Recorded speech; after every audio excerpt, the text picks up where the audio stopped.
we often forget in this modern world that back then it was actually working class people with hardly any money, any financial, social capital, who actually were the ones who were creating these political movements. Did Jim have any education? Like, what's the full extent? Did he finish primary school? They finished primary school. That was basically it. That's it. Yeah. So they'd have 6 or 7 years of schooling. They'd leave when they were 12 or 13.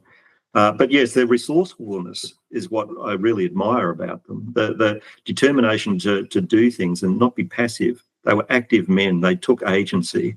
And even though they were unemployed, they had nothing. They would cobble together enough money somehow to, sometimes from unions, sometimes from people in Broken Hill would send them money.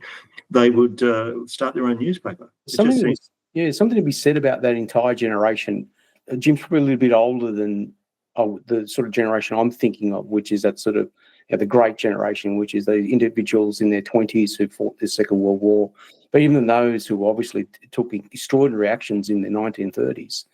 Something to be said about them all. I mean, my grandfather is very similar in this space, and I spoke a little bit about him at your book launch, where you think about it like he's a refugee from a mass exodus of Greeks from Asia Minor. He doesn't go to school. I think he's probably spent two years maximum at school. Grows up to be a communist activist, very well versed in political doctrine, all self-taught. Goes to northern Greece to fight the Germans as a partisan.